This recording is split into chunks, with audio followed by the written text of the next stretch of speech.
I also want to introduce my mother, who is here with me. Now we can move on to the Q&A portion.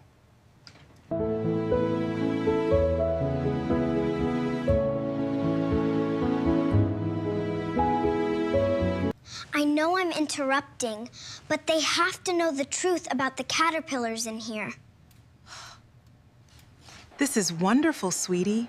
Can you tell me about the hospital? It's where the doctors help my grandpa get strong again. I'd like everyone to meet Lily's family, her preschool teacher said with a warm smile. Vanessa stood proudly beside my son. This is Lily's father, Daniel, and I'm her mother. Then she glanced at me and added with a polite laugh, "Oh, and she's just our babysitter." The words stung more than I expected. Before I could force a smile, 6-year-old Lily frowned and shook her head. "No, Mommy," she said loudly enough for every parent in the room to hear. "Grandma isn't our babysitter. Grandma is the reason I'm still alive." The room fell silent. Vanessa's face turned white, and suddenly everyone was looking at me. If this story touches your heart, I'd love for you to stay with me until the end. Don't forget to like and subscribe if you enjoy emotional family stories like this. And before we continue, tell me in the comments, have you ever felt overlooked by someone you loved? Also, let me know where you're watching from and what time it is in your corner of the world. I'd truly love to read your messages. My name is Eleanor Hamilton, and until that morning in Lily's preschool classroom, I had spent years believing that love did not need recognition to matter. I was 67 years old, a retired elementary school librarian from Columbus, Ohio. For 38 years, books had been my world. I had watched thousands of children discover their first favorite stories, comforted nervous first graders who were afraid of school, and recommended novels to teenagers searching for a place to belong. I believed stories could heal people because I had seen them do it over and over again. After I retired, I imagined my life would become quieter. My husband Richard and I had spent years talking about retirement. We dreamed about driving across America in a small RV, visiting every national park we had only seen in magazines. We had maps folded inside kitchen drawers, campground reservations circled in guidebooks, and a long handwritten list of places we wanted to explore together. Then cancer stole him just 6 months before my retirement. No amount of preparation teaches you how to wake up beside an empty pillow. For nearly a year after Richard passed away, I wandered through my own house like a visitor. Every room reminded me of him. His reading glasses still rested beside his favorite chair. His coffee mug remained on the highest kitchen shelf because I couldn't bring myself to move it. Even the sound of the old grandfather clock seemed louder in the silence. People told me time would make everything easier. Time didn't make it easier. It simply taught me how to carry the weight. Fortunately, I wasn't completely alone. My son Daniel Hamilton called almost every evening. Daniel had always been a thoughtful boy. Even as a child, he hated seeing anyone hurt. When another student was bullied in middle school, Daniel had been the one who sat beside him at lunch. When Richard became ill, Daniel drove across Columbus every weekend to mow our lawn before I even thought to ask. He had inherited his father's gentle heart. When Daniel married Vanessa 5 years earlier, I genuinely believed he had found someone who would make him happy. Vanessa was intelligent, confident, ambitious. She worked as a marketing executive for a growing healthcare company and possessed the kind of energy that could fill an entire room. She always knew exactly what to say during conversations. She dressed beautifully, planned everything carefully, and believed every problem had a solution if people worked hard enough. In the beginning, she treated me warmly. She asked for my recipes. She invited me over for Sunday dinners. She called just to check on me after Richard died. I truly believed I had gained a daughter instead of simply a daughter-in-law. Then Lily was born. Everything changed, but not in the way I expected. Daniel received a promotion only 3 months after Lily's birth. The raise was wonderful, but it also meant longer hours. Vanessa was climbing quickly within her own company. Neither of them wanted to step away from their careers. One rainy Thursday afternoon, they came to my house carrying takeout from my favorite Italian restaurant. I knew they wanted something before either of them spoke. Daniel had inherited that nervous habit from Richard. Whenever he had difficult news, he rubbed the back of his neck. Sure enough, he did exactly that. "Mom," he began carefully. We need a favor. Vanessa reached across the table and squeezed my hand. We've looked at daycare after daycare, she explained. The waiting lists are unbelievable, and honestly, we don't trust anyone the way we trust you. Daniel looked almost embarrassed. It would only be for a little while, he added quickly. Maybe 6 months, just until things settle down. I looked toward the framed photograph of Richard sitting on the piano. If he had been there, I already knew what he would have said. Family comes first, always. So I smiled. You don't even have to ask. The relief on both of their faces nearly made me laugh. Vanessa stood up and hugged me tightly. I promised, she whispered. We'll never forget what you're doing for us. At the time, I believed every word. The arrangement began the following Monday. At first, I arrived before sunrise. Daniel would already be dressed for work, trying to drink coffee while answering emails on his phone. Vanessa rushed through the kitchen, gathering presentation folders, laptop chargers, and Lily's tiny backpack. The house felt like controlled chaos. Then they would kiss Lily goodbye. Within minutes, the front door closed. Silence settled over the house. That silence became our little world. Lily was only an infant then. I learned every cry, every sleepy smile, every tiny expression that meant she wanted another bottle, or simply wanted someone to hold her. I rocked her through fevers. I celebrated her first steps across the living room. I applauded when she learned to say my name, except she couldn't pronounce Grandma. Instead, she proudly called me Gamma. For months, that became my favorite word in the English language. As Lily grew older, our days developed their own rhythm. Every Tuesday, we visited the public library. Every Wednesday, we baked something sweet: chocolate chip cookies, blueberry muffins, apple pie in the fall. Every Friday, we spread blankets across the living room floor and built enormous castles out of books before reading together.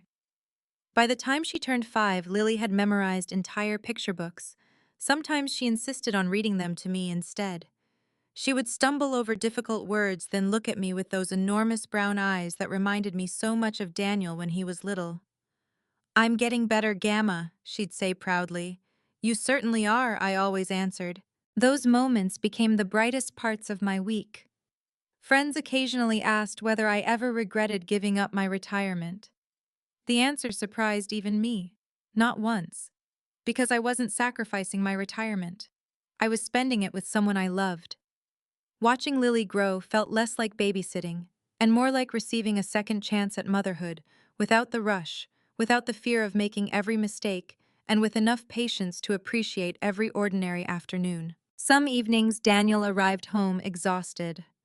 Lily would run into his arms before telling him every tiny detail about our day. We made bird feeders. We planted tomatoes. Grandma taught me another poem. Daniel always smiled. Sounds like you had the best day. Vanessa smiled too, most of the time, but every now and then I noticed something strange. Whenever friends visited unexpectedly, Vanessa's tone subtly changed. This is Eleanor, she'd say. Then she'd pause, almost as though she were deciding which word to use. Sometimes she simply said my name. Other times she added, she helps us during the day. I ignored it. After all, words were only words. Or at least that's what I convinced myself. Because when Lily wrapped her little arms around my waist every afternoon and whispered, I love you, Grandma, nothing else seemed important. I had no idea those small pauses in Vanessa's introductions were the beginning of something much larger. At the time, I believed our family was simply adjusting to busy lives. I couldn't have imagined that little by little someone was beginning to erase my place in the story we had built together. People often say that change arrives suddenly. In my experience, it rarely does. Most of the time, it slips quietly into your life disguised as something too small to notice. A different tone of voice, a delayed phone call, a smile that no longer reaches someone's eyes. Looking back, I realized Vanessa didn't wake up one morning determined to push me aside. It happened inch by inch. The first noticeable change came after she received a promotion to senior marketing director.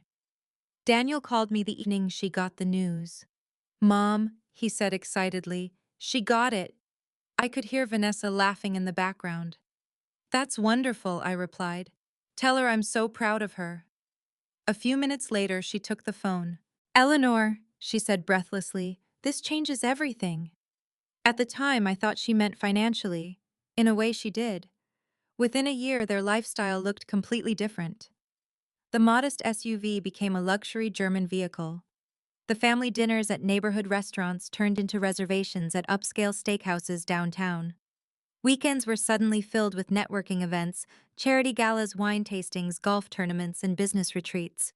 Daniel often joked that he needed a calendar just to keep track of Vanessa's social commitments. I laughed with him. But somewhere inside, I noticed something else. The people surrounding Vanessa had changed. Her new friends weren't unkind, they were simply polished. Every conversation seemed to revolve around success: private schools, vacation homes, investment portfolios, designer handbags, country club memberships. Even casual lunches somehow became competitions. Who traveled farther, who earned more, whose child was enrolled in the most prestigious programs. It wasn't my world. Whenever I joined them, I mostly listened. I had spent my career recommending children's books, not discussing luxury real estate. Still, I enjoyed watching Lily play while the adults talked. Then one afternoon, I heard something that made me pause. We were attending a birthday party for one of Lily's classmates. Several parents stood together near the playground while the children chased bubbles across the grass. One woman smiled at Vanessa. I don't know how you balance such a demanding career with raising a little girl. Vanessa laughed. It takes organization. Then she glanced toward me. And plenty of childcare. The woman smiled at me. Oh, are you the nanny? Before I could answer, Vanessa spoke. No, she said quickly. She helps us. The hesitation lasted barely a second. No one else seemed to notice. I certainly did. On the drive home, I tried convincing myself I had imagined it. Perhaps Vanessa simply hadn't wanted to explain complicated family relationships. After all, strangers didn't need our life story. I let it go. Weeks later, something similar happened again. This time, Daniel's company hosted a summer picnic. Families gathered beneath large white tents in a city park. Children ran between inflatable slides, while coworkers introduced spouses and relatives. One of Daniel's colleagues walked over carrying a paper plate piled with barbecue. You must be Daniel's mother, he said warmly. Before I answered, Vanessa smiled. This is Eleanor. The man nodded politely. So you're Lily's grandmother? Vanessa laughed. Well, she paused. She watches Lily during the week. The conversation moved on so quickly that correcting anyone would have felt awkward. I stayed quiet. That evening, Daniel noticed I seemed distracted. You okay, Mom? I forced a smile. I'm fine. He studied my face. You sure? I almost told him. I almost asked why Vanessa seemed uncomfortable introducing me as family. Instead, I simply nodded. I'm just tired. It was easier. Conflict had never come naturally to me. Richard used to tease me about that. You'd apologize to someone for stepping on your foot, he'd laugh. Maybe he wasn't entirely wrong. Autumn arrived. Lily started kindergarten. Every weekday morning, I walked her to the school entrance. She insisted on holding my hand, even after she was old enough not to. Promise you'll be here after school. I promise. You won't forget. I never forget. She smiled every single time. Those afternoons remained my favorite part of the day. We would stop by the neighborhood bakery. Sometimes we'd buy one cinnamon roll to share. Sometimes we'd walk through the small park collecting colorful leaves. Lily talked constantly about spelling tests, art projects, friends who shared crayons, teachers who told funny stories. Children never realize they're giving you pieces of their hearts while they speak. One afternoon, as we sat feeding ducks beside a small pond, Lily suddenly became quiet. That alone caught my attention. Silence wasn't natural for her. She stared at the water before asking softly, Grandma? Yes, sweetheart. Can I ask you something? Of course.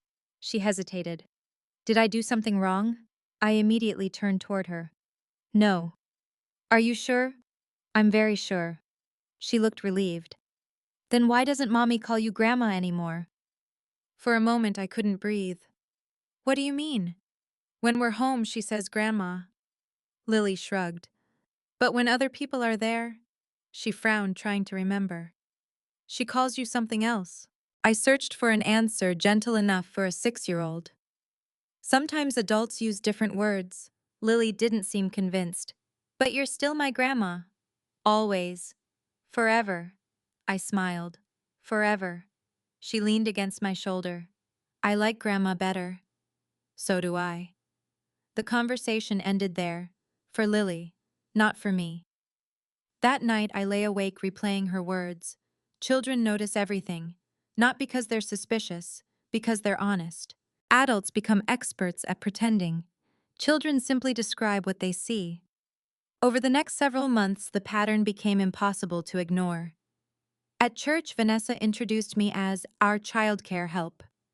At a neighborhood block party, she called me the sitter. At one of Lily's dance recitals, she introduced me to another parent as the babysitter who helps during the week. Each time the word changed slightly. Helper, childcare, sitter, never grandmother, never family. I wondered whether Daniel noticed. If he did, he never said anything. Perhaps he believed the words didn't matter. Perhaps he thought correcting Vanessa publicly would embarrass everyone. Perhaps he convinced himself, as I had, that it wasn't important. But words do matter, especially when repeated often enough, because every introduction slowly teaches people how to see you. Eventually, strangers stopped asking whether I was related to Lily. They assumed I worked for the family. One afternoon, while waiting outside the dance studio, another grandmother smiled kindly. "How many children do you nanny?" I blinked. "Oh." Before I could explain, she continued. "My daughter employs someone too. Finding trustworthy childcare is nearly impossible these days." I simply smiled. It certainly is. Correcting her suddenly felt exhausting. Driving home that evening, I caught my reflection in the rearview mirror. For the first time in years, I asked myself a question I never thought I would. When had I stopped looking like someone's mother and started looking like someone else's employee? I didn't know the answer. But somewhere deep inside me, a quiet ache had begun to grow, an ache I could no longer dismiss as misunderstanding. Because even little Lily had noticed that her mother was slowly rewriting our family's story. She just didn't understand why. Neither did I. When people ask me whether I regret the choices I made after Richard died, my answer is always the same. No. Not because every sacrifice was appreciated, but because at the time, every sacrifice was made for love.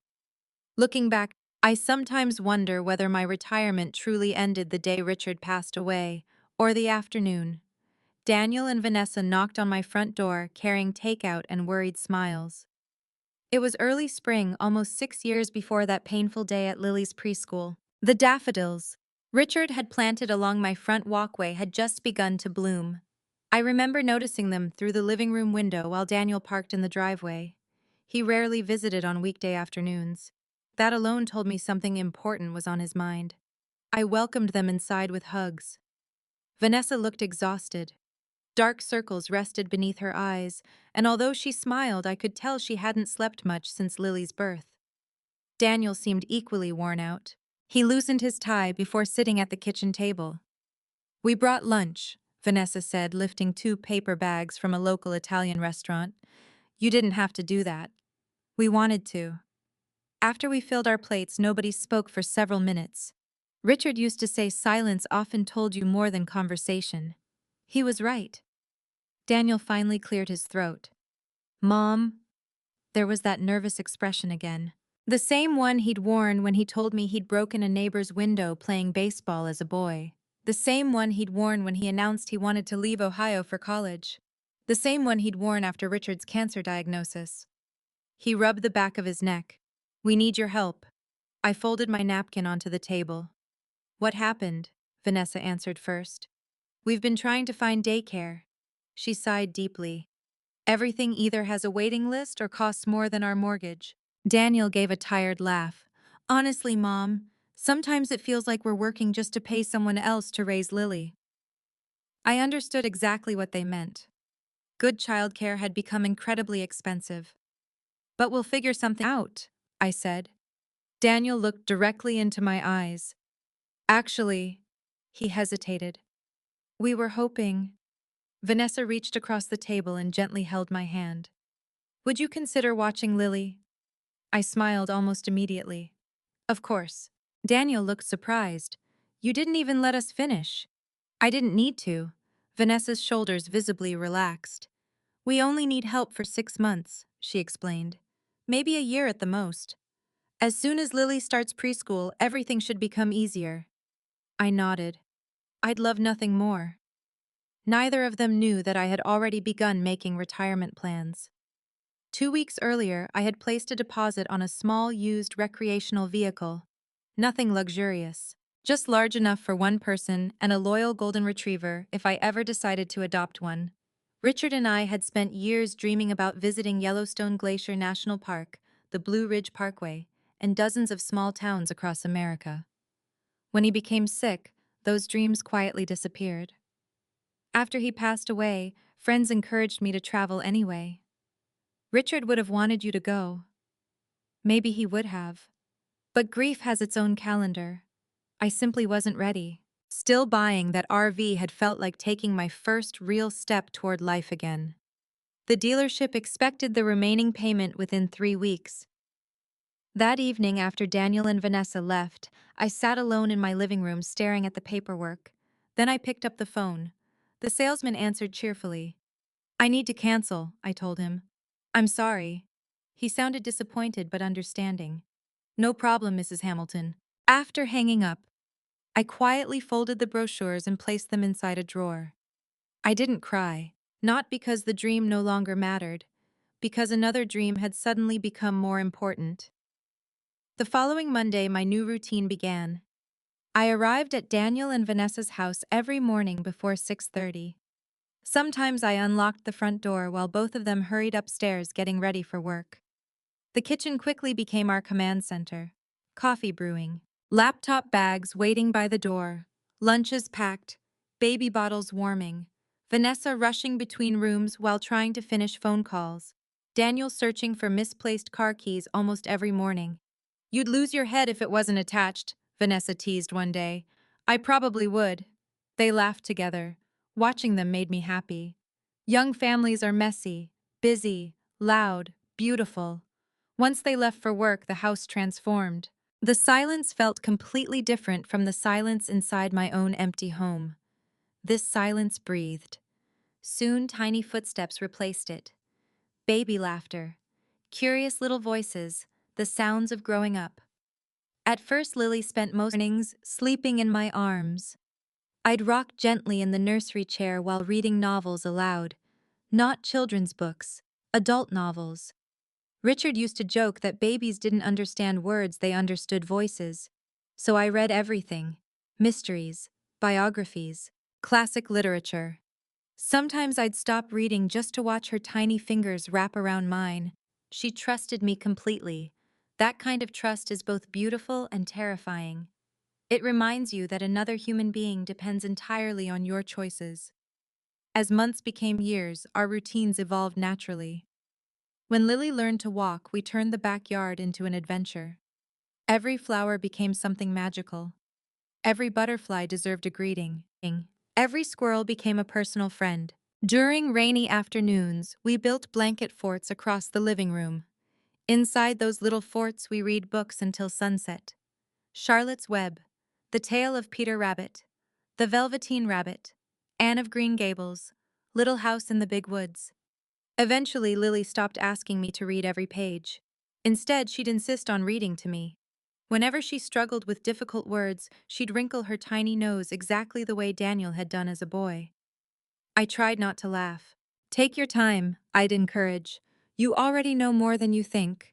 She always figured it out. Every Wednesday became baking day. Flour covered every countertop. Chocolate chips mysteriously disappeared before reaching the mixing bowl. Tiny fingerprints decorated freshly rolled pie crusts. Vanessa often came home smiling after smelling fresh cookies. I don't know how you do all this, she'd say while setting down her purse. I always answered honestly. It's easy when you love someone. She would hug me. Sometimes she'd even kiss my cheek. You are saving us. I remember one particular evening especially clearly. Lily had fallen asleep on the couch after spending the afternoon helping me plant tomatoes in the backyard. Daniel looked at his sleeping daughter before turning toward me. I don't know what we'd do without you. Vanessa nodded immediately. Seriously. She sat beside me. Eleanor. Her voice became emotional. I hope you know you'll always be family. Always. Such a simple word. Back then I believed it completely. Christmas arrived that year with heavy snowfall. Daniel handed me a beautifully wrapped package. Inside was a silver necklace engraved with two tiny words, "Forever Grandma." I wore it every single day afterward. Sometimes I caught Lily tracing the engraved letters with her little finger. "What does forever mean?" she once asked. "It means something never ends." She smiled. "So you'll always be my grandma. As long as I'm breathing." She hugged me so tightly I thought my heart might burst. If someone had shown me the future then, if someone had whispered that only a few years later, the woman sitting across from me would introduce me as just the babysitter, I would have laughed. Because the Vanessa I knew then seemed genuinely grateful. She thanked me constantly. She praised me to friends. She insisted I join every holiday celebration. Nothing about her suggested the woman she would eventually become, which makes remembering those early years the hardest part. Not because they were false, but because they were real. Somewhere along the way, gratitude slowly gave way to pride. Promises quietly disappeared beneath appearances. And without realizing it, I had exchanged the retirement Richard and I dreamed about for a front row seat to watch the family I loved slowly forget the promises they once made. There is a quiet kind of loneliness that doesn't come from being alone. It comes from standing in the middle of people you love and slowly realizing they no longer see you the way they once did. For a long time, I refused to admit that feeling had settled into my heart. Every morning still began the same way. I arrived at Daniel and Vanessa's house before sunrise. I packed Lily's, braided her hair, made sure her homework was tucked safely inside her backpack. I waited with her at the end of the driveway until the school bus arrived, and every afternoon I was standing there again before it brought her home. Some habits become love in its purest form. No applause, no recognition, just consistency. Lily never took those little routines for granted. If I was even 5 minutes late because of traffic, she would already be standing at the front window searching the street. The moment my car appeared, she'd wave both arms excitedly. "Grandma's here." Those 3 words always made me smile. Inside the house, however, something had begun to change. Vanessa was spending more evenings entertaining clients. Business dinners became weekly events. Sometimes she invited coworkers to the house for cocktails or weekend brunches. Whenever those gatherings happened, I instinctively tried to stay out of the way. I would help prepare food wash dishes and then quietly spend time with Lily upstairs. One Saturday afternoon, Vanessa stopped me before guests arrived. "Eleanor." "Yes." She looked slightly uncomfortable. "Would you mind staying upstairs with Lily until everyone settles in?" I smiled. "Of course. It'll just be easier." "Easier?" She hesitated. "The clients don't really need to meet everyone." I nodded politely. "I understand." The truth was, I didn't. An hour later, Lily and I sat on the floor of her bedroom building a castle from colorful wooden blocks. Downstairs, I could hear laughter floating through the house. Music played softly. Wine glasses clinked together. Lily looked toward the closed bedroom door.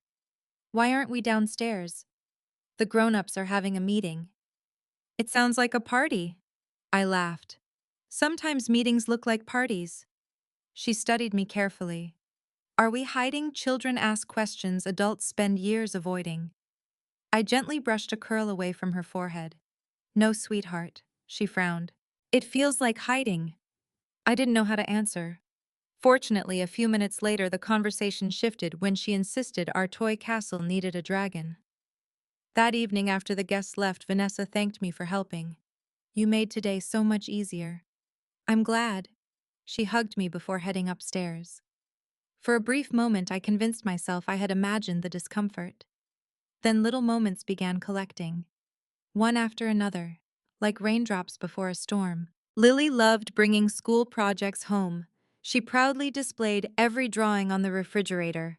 One afternoon, she burst through the front door carrying a large piece of construction paper. "Grandma, what did you make, Ma?" "My family tree." She spread it across the kitchen table. At the top, she had written "My family." Below it were little hand-drawn branches: Mommy, Daddy, Grandma. Even Grandpa Richard with a tiny halo drawn above his head, because as Lily explained, he's in heaven. My eyes filled with tears. "It's beautiful. I got a gold star. You deserved one." Just then, Vanessa walked into the kitchen. She smiled at Lily's excitement. Then she looked more closely at the project. "Oh," she picked it up. "Lily." "What? You forgot someone." Lily blinked. "Who?" "You should probably write Grandma on a separate branch." Lily looked confused. "She already has one." Vanessa gave an awkward little laugh. "I mean, maybe write the people who live here first." Lily frowned. "But Grandma is family." "I know." "So why move her?" Vanessa sighed. "Because that's how teachers usually expect these projects." I finally spoke. "It's all right." Lily looked back and forth between us. "I like it the way it is." Vanessa smiled tightly. "We'll just make one little change." After Lily went upstairs to wash her hands, I quietly placed the family tree back on the table. She worked very hard on this. "I know. Maybe we should leave it." Vanessa avoided my eyes. "It's just a school project." "No," I said softly. "It's how she sees her family." For several seconds, neither of us spoke. Then Vanessa picked up the paper anyway. Using an eraser, she lightly removed the branch connecting me directly beside Daniel and Lily. Instead, she drew a smaller branch lower on the page. "There," she smiled. "Now it makes more sense." I watched silently. It wasn't about paper. It wasn't about a drawing. It was about where she believed I belonged. Lower, further away, separate. That evening I drove home carrying an ache I couldn't explain. I kept remembering the careful movement of that eraser. It had taken only a few seconds to redraw a family tree. Real relationships weren't supposed to be that easy to erase. A week later, Lily and I were baking chocolate chip cookies. She suddenly looked at me. "Grandma?" "Yes." "Can I tell you a secret?" "You always can." She lowered her voice dramatically. "Mommy gets mad. When I tell people you raised me." I stopped stirring the cookie dough. "What do you mean?" "She says don't say Grandma raised you." Lily frowned. "But you did." I forced myself to stay calm. "What exactly did Mommy say?" Lily thought carefully. "She said people might get the wrong idea." "What wrong idea?" "I don't know." She shrugged. I told her I wasn't lying. The innocence in her voice nearly broke my heart. Children don't understand social image. They understand truth. To Lily, facts were simple. Who tied her shoes, Grandma? Who read bedtime stories when Mommy traveled, Grandma? Who packed lunches, Grandma? Who sat beside her during fevers, Grandma? Who kissed scraped knees, Grandma? She wasn't comparing love. She was describing memories. I reached across the counter and gently squeezed her little hand. "You never have to lie." "I won't." She smiled proudly. "I like telling the truth." "I know you do." Later that evening, after Daniel returned from work, I almost brought it up. We stood together on the back porch while Lily chased fireflies across the yard. "She's getting so big," he said. "She is. I can't believe first grade starts next year." Neither of us spoke for several moments. I looked at my son. He seemed exhausted. There were more gray hairs at his temples than I'd noticed before. His phone buzzed every few minutes with work emails. He carried invisible burdens I couldn't fully understand. Maybe that was why I stayed silent. Maybe I didn't want to add another burden. Maybe I hoped things would simply improve on their own. Sometimes avoiding conflict feels like kindness, but silence has a price. Mine was growing heavier every day. As summer faded into autumn, I noticed Daniel becoming quieter whenever Vanessa corrected Lily about me. He heard it. I knew he did. Sometimes his eyes met mine across the room. There was guilt in them, regret, even apology, but never action. And the hardest part wasn't Vanessa pretending I was only the babysitter. It was watching my own son slowly convince himself that remaining silent was somehow protecting everyone. He didn't realize that silence wasn't protecting our family. It was quietly teaching Lily that truth should be hidden whenever it became inconvenient. Fortunately for all of us, Lily had inherited something much stronger than silence. She had inherited honesty, and honesty has a remarkable way of refusing to stay hidden forever. If there is one thing I have learned about humiliation, it is this. The deepest wounds are often delivered with a smile. No shouting, no cruel insults. Just a few carefully chosen words that quietly tell the world you don't belong where your heart has always lived. The charity gala took place on the first Saturday in October. Every year, Vanessa's company organized a fundraising dinner for the Children's Learning Foundation, a nonprofit that provided books and educational programs for underprivileged schools across Ohio. Ironically, it was exactly the kind of cause Richard and I had always supported. When Vanessa invited me to attend, I was genuinely touched. "You should come," she had said while helping Lily with her homework. "It'll be nice to have the family together." For a brief moment, I allowed myself to believe things were changing. Maybe I had misunderstood everything. Maybe the awkward introductions had simply been careless habits. Maybe this evening would be different. I even bought a new navy blue dress. Nothing expensive, just elegant enough to make me feel confident. As I stood in front of the mirror that afternoon, fastening the silver necklace Daniel had once given me, the one engraved "Forever Grandma," I smiled at my reflection. Richard used to tell me navy blue brought out the color of my eyes. "You look beautiful," he'd always say. I could almost hear his voice. When I arrived at Daniel and Vanessa's house, Lily ran toward me before I had fully stepped through the front door. "Grandma!" She wrapped both arms around my waist. "You look fancy," I laughed. "So do you." She spun in a circle, showing off her pale pink dress and tiny silver shoes. "I'm going to dance after dinner. I can't wait to see." Daniel emerged from the hallway, adjusting his tie. "Mom." He kissed my cheek. "You look wonderful." "Thank you." For just a second, everything felt normal again. We drove downtown together. The gala occupied the ballroom of one of Columbus's oldest historic hotels. Crystal chandeliers hung from the high ceilings. Fresh flowers decorated every table. A string quartet played softly near the stage while waiters carried silver trays filled with sparkling water and appetizers. The room looked beautiful. Vanessa immediately shifted into professional mode. Within minutes, she was greeting clients, executives, board members, and local business owners. She moved through conversations effortlessly, confident, poised, admired. Watching her, I couldn't help feeling proud. She had worked incredibly hard to build her career. Daniel remained beside me most of the evening. He introduced me to several coworkers. "This is my mother, Eleanor. Simple, honest, exactly enough." Then Vanessa called him across the room. "There you are," she smiled brightly. "I want you to meet the Hendersons." We walked together toward another group standing near the silent auction tables. A distinguished couple greeted us warmly. "This must be Daniel," the man said. Vanessa nodded. "My wonderful husband." They shook hands. Then the woman smiled at me. "And you are," for one hopeful second. I honestly believed Vanessa would say it.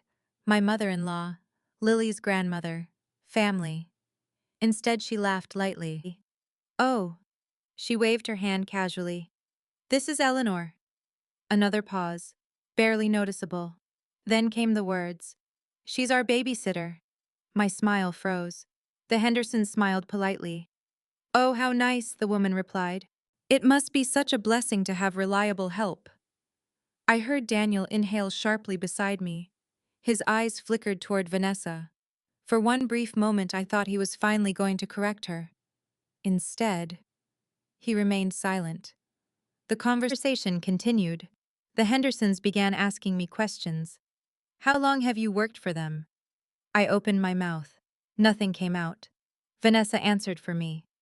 "Oh, she's been with us for years." Worked for them. The words echoed painfully inside my head. Worked, not belonged, not loved, worked. The gentleman smiled kindly. Our nanny practically became part of the family. I forced a smile. That happens sometimes. Inside, I felt something breaking. Not dramatically, not just quietly, like thin glass developing its first invisible crack. The Hendersons eventually excused themselves to examine auction items. Daniel looked toward Vanessa. You didn't have to say that. She frowned. Say what? That mom's our babysitter. Vanessa looked genuinely confused. I was simplifying. You could have said she's Lily's grandmother. Daniel, her voice lowered. This is a professional event. So people don't need our entire family history. My mother isn't family history. Vanessa sighed impatiently. You know exactly what I mean. I don't think I do. She glanced around nervously. Please don't start this here. Several nearby guests turned briefly toward us before returning to their conversations. Daniel looked uncomfortable. He hated public disagreements. I just... He stopped speaking. Vanessa gently touched his arm. Let's enjoy the evening. Just like that. The conversation ended. I wished I could say I was surprised. I wasn't. Perhaps that hurt even more. Dinner began shortly afterward. Lily sat between Daniel and me. She spent most of the meal coloring quietly on the children's activity sheet provided by the hotel. Halfway through dessert, she tugged gently on my sleeve. Grandma, yes. Can I have another cookie? I think we should ask Mommy. Lily turned toward Vanessa. Mommy. Vanessa was engaged in conversation with two executives seated across the table. Without looking away from them, she answered automatically. Ask the sitter. The word landed harder this time. Because Lily heard it too. She looked confused, then she looked at me, then back at Vanessa. Grandma, Vanessa smiled tightly. Yes, Grandma. She quickly corrected herself. But the damage had already been done. Lily remained unusually quiet for the rest of dinner. That alone worried me. Normally, she never stopped talking. After dessert, the ballroom lights dimmed. Music filled the room as several families moved toward the dance floor. Children laughed while parents applauded. Lily loved dancing more than almost anything. Come on, Grandma. She grabbed both my hands. We're dancing. I laughed. I don't know if these old knees still work. They do. Before I could protest further, she pulled me onto the dance floor. The music was cheerful, simple. For several wonderful minutes, nothing else existed. Just Lily's laughter, her tiny hands in mine, her shoes tapping against polished wood. When the song ended, applause echoed throughout the ballroom. An elderly gentleman approached us smiling. You dance beautifully together, Lily beamed. She's my grandma. The man smiled at me. I could tell. Then he added something I'll never forget. Children always know who truly belongs to them. His words warmed my heart. Unfortunately, someone else had overheard them. Vanessa. Her smile disappeared almost instantly. She walked toward us wearing the same pleasant expression everyone else admired. Only I noticed how tight it had become. She bent down beside Lily. Honey? Yes. You should go thank Mrs. Henderson for the cookies. Okay. Lily skipped away happily. The moment she was out of earshot, Vanessa turned toward me. I really wish you'd stop encouraging that. I stared at her. Encouraging what? The confusion. I felt my chest tighten. What confusion? She lowered her voice. People don't need to think you're raising our daughter. I looked at her in disbelief. I'm not asking anyone to think anything. But Lily keeps saying it. Because it's what she believes. Vanessa folded her arms. She's 6. Exactly. She doesn't understand appearances. There it was. The word I had been searching for. Appearances. That was what all of this had been about from the beginning. Not childcare, not introductions, not awkward conversations. Image, perception, status. Vanessa wasn't embarrassed that I helped raise Lily. She was embarrassed that the world might know she couldn't do it alone. Before I could respond, Daniel called from across the ballroom. Vanessa. She looked at me one last time. We'll talk later. Then she walked away. I stood alone beneath the glittering chandeliers, surrounded by hundreds of beautifully dressed people, yet I had never felt more invisible. Across the room, Lily suddenly looked back at me. She smiled. Then she waved with both hands. That little wave reminded me of something important. No matter how hard someone tried to rewrite the story, the only person who mattered most still knew exactly who I was. And sooner or later, she was going to tell everyone else. The scrapbook appeared on an ordinary Tuesday afternoon. If someone had asked me that morning whether a handful of crayons, glue sticks, and construction paper could make an old woman cry, I probably would have laughed. By sunset, I had learned otherwise. Lily bounded down the front steps of her elementary school with her backpack bouncing against her shoulders. She was carrying something almost as large as she was, a bright purple folder decorated with glittering stars. The moment she spotted me waiting near the pickup line, her face lit up. "Grandma, I'm here. I made something. I can see that. It's a surprise." She hugged the folder tightly against her chest. "You can't look until we get home." I smiled. "I'll try to be patient." "You have to. The rules are the rules." She nodded seriously. "The teacher said surprises are special because people have to wait." I laughed as we walked toward my car. "Your teacher sounds very wise." During the drive home, Lily talked nonstop about spelling tests, recess, and a caterpillar her class had found near the playground. Several times she nearly revealed what was inside the purple folder before catching herself. "Nope," she giggled. "I almost told you. I'm proud of your self-control. It was hard." "I believe it." The moment we stepped inside the house, she dropped her backpack beside the door. "Sit." She pointed dramatically toward the living room sofa. I obeyed.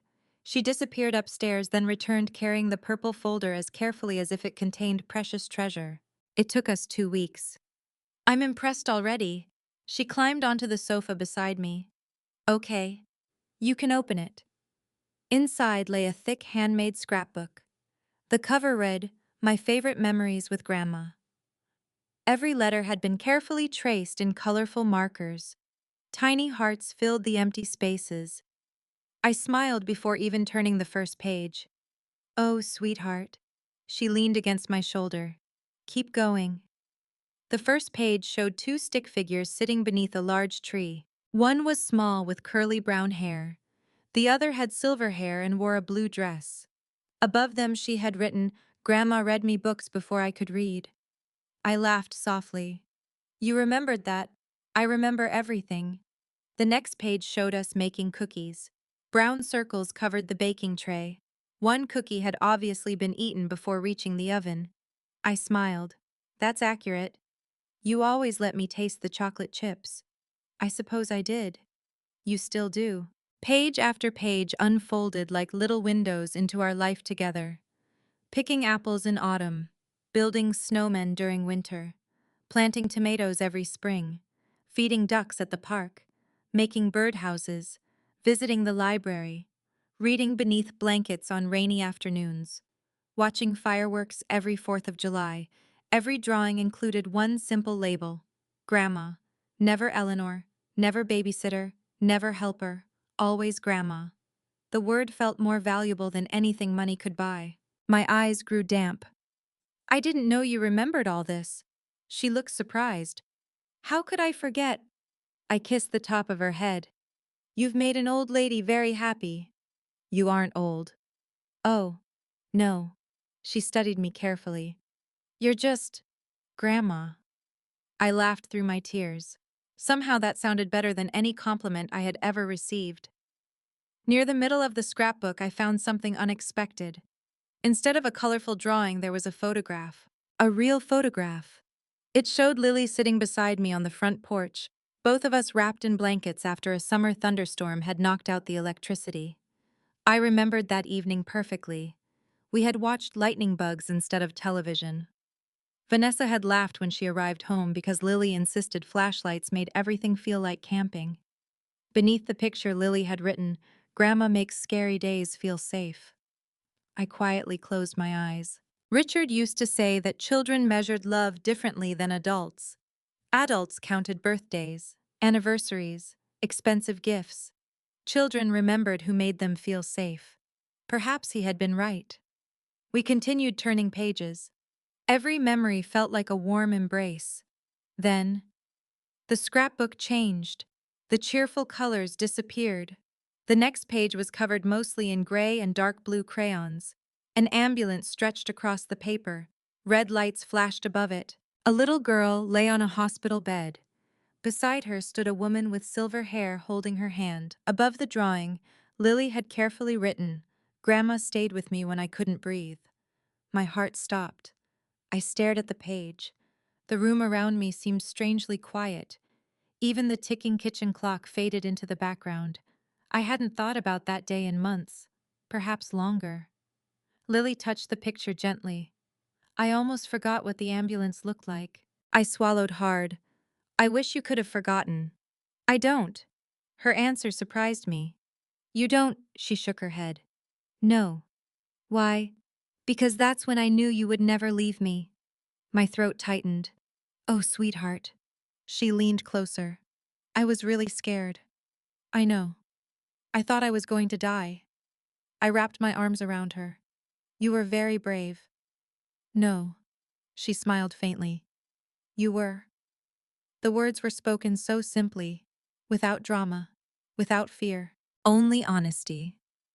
For several minutes, neither of us spoke. Eventually, she turned another page. There were more drawings after the hospital scene. Flowers people had brought. A teddy bear wearing a hospital bracelet. Daniel sitting beside her bed. Vanessa crying. Then one final picture. Our family standing together outside the hospital after Lily came home. Above it, she had written, "Everybody was happy because Grandma saved me." My breathing became uneven. Saved me. Children choose words carefully, not because they understand their weight, because they don't. To Lily, that sentence wasn't dramatic. It was simply true. I suddenly remembered something. Sweetheart. Yes. Did your teacher see this? She nodded proudly. She loved it. What did she say? She asked why I picked Grandma instead of Mommy. My stomach tightened. What did you tell her? I said because Grandma was always there. I looked at her. And then, I told her Grandma took care of me every day. She smiled innocently. I also told her Grandma saved my life. A chill ran through me. What did your teacher say? She looked surprised. I guess she didn't know. No, Lily shrugged. Not everybody knows. No, not everybody knew. In fact, very few people knew anymore. The memory everyone once spoke about had gradually disappeared from conversations, almost as though it had never happened, almost as though someone wanted it forgotten. I gently closed the scrapbook. It's beautiful. It's my favorite school project. It might become my favorite gift. She hugged me tightly. I'm glad. Just then the front door opened. Daniel stepped inside carrying his laptop bag. Hello, ladies. Lily jumped off the sofa. Daddy, you have to see. She ran toward him, holding the scrapbook. Daniel smiled. What have we got here? My favorite memories with Grandma. He sat beside me as Lily eagerly turned every page again. His smile grew wider with each drawing. I remember this. And this. Oh, I forgot about that camping night. Then he reached the ambulance page. His smile faded. He stared at it for several long seconds. Neither of us spoke. Lily quietly pointed toward the picture. You remember? Daniel nodded slowly. I remember. You cried. He gave a small laugh. I did. You hugged Grandma. I did. You said we'd never be able to thank her enough. Daniel looked at me. Our eyes met. For just a moment I saw the man he used to be, the grateful son, the loving father, the frightened parent who had once believed he might lose his little girl. He reached over and gently squeezed my hand. That's a beautiful scrapbook. His voice sounded unusually soft. Lily beamed. I'm taking it to Family Appreciation Day next week. Daniel smiled. I think everyone will love it. I smiled too. But something inside me stirred uneasily, because my eyes had stopped on the ambulance page, and for the first time in years, I wondered whether that drawing would soon remind everyone of a truth someone had worked very hard to bury. There are moments in life that divide everything into two chapters: before and after. For our family, that dividing line arrived on a cold Saturday afternoon in late November. Even years later, I could still remember every detail with painful clarity. The smell of cinnamon drifting through the kitchen, the weather report predicting freezing rain by evening, the sound of Lily laughing while she built a blanket fort in the living room. None of us knew that within an hour, everything would change. Daniel and Vanessa had been invited to a weekend leadership conference in Cincinnati. It wasn't exactly a vacation. Vanessa had been asked to give a presentation to several regional executives, and Daniel planned to attend a few financial workshops while they were there. They hesitated about going because it meant leaving Lily overnight. "I still don't like the idea," Daniel admitted while loading their suitcases into the trunk. I smiled. "She'll be spoiled rotten by the time you come home." Lily laughed. "Grandma lets me have pancakes for dinner." I pretended to gasp. "Only once." "It was twice." Daniel grinned. "I believe Lily." Vanessa leaned down and kissed Lily's forehead. "We'll be home tomorrow afternoon." "I know. Listen to Grandma." "I always do." Vanessa turned toward me. "Thank you again." "There's no need." "There always is." She hugged me tightly. "I don't know what we'd do without you." Those words would echo in my mind for years. By 10 o'clock that morning, they had left. Lily and I settled naturally into our usual routine. We spent the morning decorating gingerbread cookies. Flour somehow ended up on the floor. Frosting somehow ended up in Lily's hair. Neither of us seemed particularly concerned. After lunch, we watched an old animated movie while rain tapped gently against the windows. Everything felt wonderfully ordinary. Around 3 o'clock, Lily asked for a snack. "I want peanut butter crackers." I smiled. "Coming right up." The crackers were a brand Daniel and Vanessa bought regularly. Lily had eaten them many times before. Nothing about the request seemed unusual. I spread a thin layer of peanut butter onto several crackers and carried them into the living room. She happily took the plate. I returned to the kitchen to make tea. Only a few minutes passed. Then I heard it. Not a scream. More like a strange coughing sound. At first, I assumed she had swallowed too quickly. "Lily." No answer. Another cough. This one harsher. Something inside me tightened. I hurried into the living room. Lily was standing beside the couch. Her little hands clutched at her throat. Her breathing sounded wrong. Sharp, shallow, forced. Her eyes were wide with fear. "Grandma!" The word barely escaped her lips. I reached her in 2 steps. "Lily." She tried taking another breath. Instead, she gasped. Her lips already looked slightly pale. Every instinct inside me awakened at once. Many people would later call what happened intuition. It wasn't. It was memory. Years earlier, Richard had experienced a severe allergic reaction after being prescribed a medication. I still remembered the emergency physician explaining the warning signs: difficulty breathing, swelling, rapid progression, minutes matter. Those words had never left me. I looked carefully at Lily. Her face was changing. There was swelling around her lips. Tiny red patches had begun spreading across her neck. "Oh, sweetheart." She looked terrified. "I can't." "I know." I grabbed the cordless phone with one hand while supporting her with the other. My fingers shook as I dialed 911. The dispatcher answered immediately. "911, what's your emergency?" "My granddaughter is having a severe allergic reaction." "Is she conscious?" "Yes." "Is she breathing?" "Barely." The dispatcher began giving instructions. I followed every word. Then something suddenly flashed through my memory. Months earlier, Vanessa had mentioned their pediatrician prescribing an emergency epinephrine auto-injector after allergy testing revealed Lily had developed a serious tree nut allergy. I remembered exactly where Vanessa kept it. Top kitchen cabinet, inside a clearly labeled white container. "I have an EpiPen," I told the dispatcher. "Use it now." I ran toward the kitchen. Every second felt unbearably slow. My hands fumbled opening the cabinet. Please let it still be here." The white container sat exactly where I remembered. I grabbed it, returned to Lily. The dispatcher calmly talked me through each step, though thankfully I already knew most of them. Lily, I knelt beside her. This is going to help you. She nodded weakly. I administered the injection. Then I pulled her into my arms. It's okay. I'm here. She buried her face against my shoulder. Her breathing still sounded frightening. The dispatcher remained on the line. Ambulance is 3 minutes away. 3 minutes. It sounded like forever. I kept talking softly. You stay with Grandma. She nodded. Look at me. She did. That's my brave girl. Tears rolled silently down her cheeks. I'm scared. I know. So am I. I couldn't lie to her. Not then. Outside, the distant sound of sirens finally reached us. Never in my life had a sound felt so beautiful. The paramedics rushed inside carrying equipment. They immediately began assessing Lily. One of them looked at the empty injector lying on the floor. Who administered this? I did. He nodded once. You probably saved her life. Those words barely registered.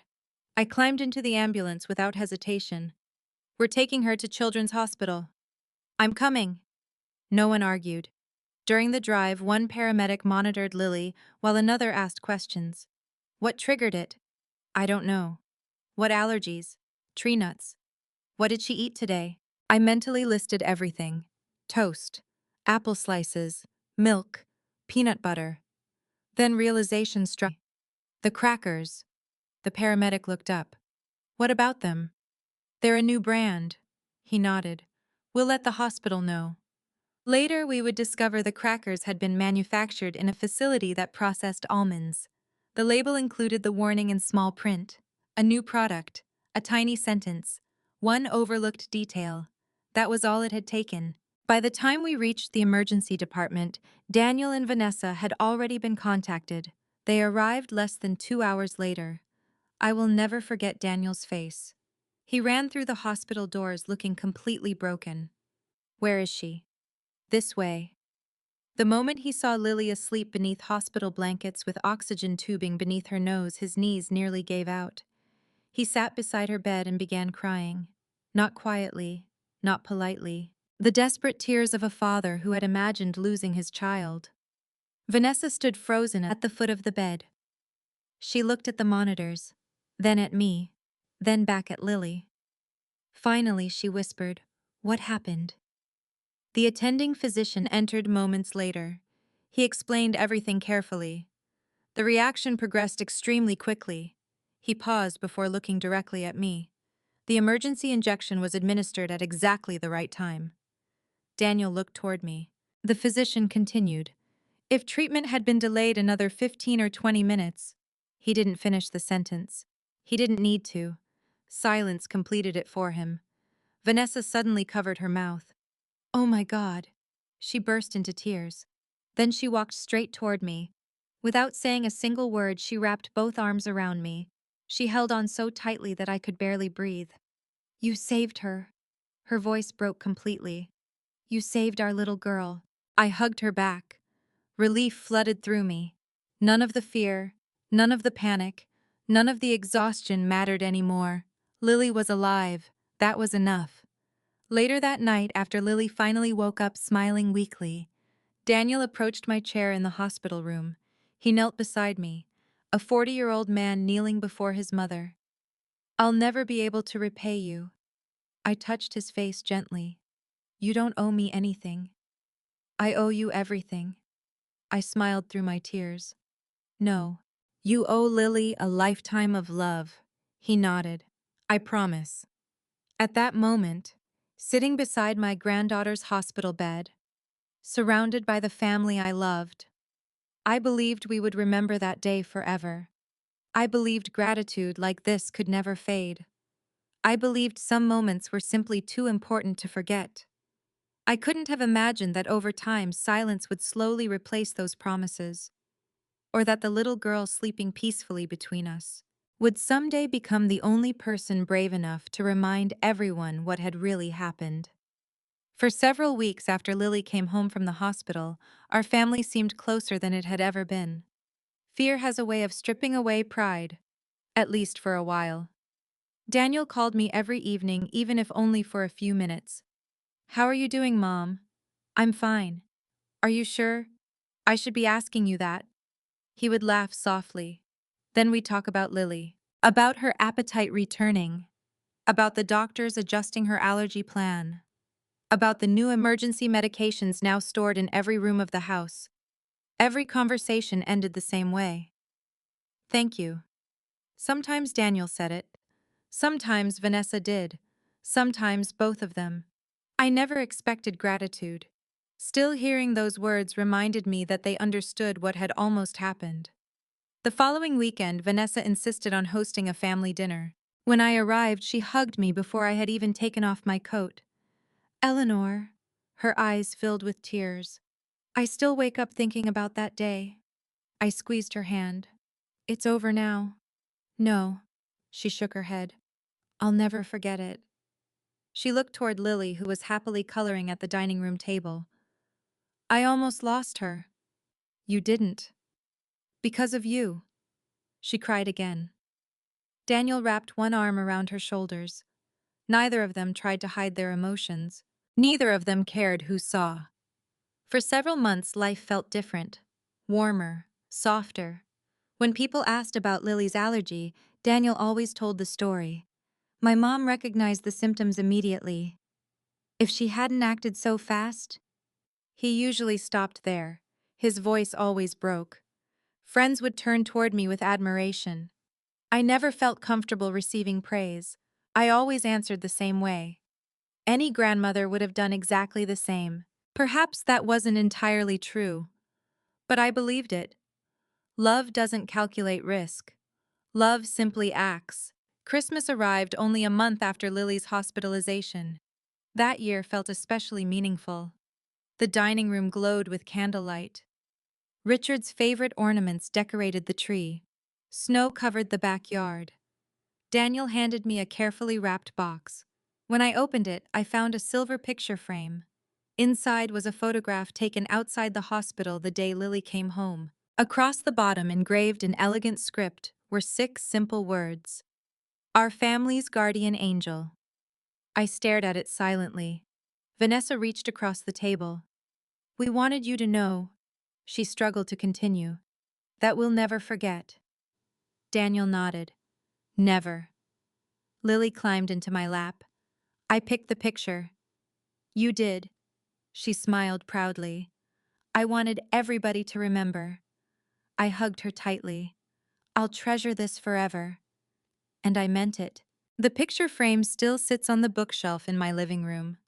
Not because of the words, because it reminds me how quickly promises can fade. The changes happened so slowly that at first I barely noticed them. Life returned to normal. Daniel became busier at work. Vanessa accepted larger responsibilities at her company. Lily grew healthier and more energetic every week. Eventually, conversations about the hospital became less frequent. That made sense. Painful memories naturally become quieter over time. I welcomed that. Children deserve ordinary childhoods, not constant reminders of frightening moments. But something else changed too. One afternoon, several months later, one of Vanessa's coworkers visited the house unexpectedly. We were baking blueberry muffins when the doorbell rang. Vanessa answered. A cheerful woman stepped inside carrying a gift basket. As they chatted near the front entrance, Lily ran toward them. "My grandma and I are baking." The coworker smiled warmly. "Oh." She looked toward me. "You're Lily's grandmother." For just a second I waited. Vanessa hesitated. Then she smiled politely. "Eleanor helps us during the week." The woman nodded. "That's wonderful." The conversation moved on. I told myself not to overthink it. Perhaps Vanessa simply hadn't heard Lily. Perhaps it didn't matter. Weeks later, another opportunity came. Daniel invited several coworkers over for a backyard barbecue. One guest complimented Lily's manners. "You two must be wonderful parents." Daniel smiled. Before he could answer, Lily proudly announced, "Grandma taught me to say please and thank you." Everyone laughed. One man looked toward me.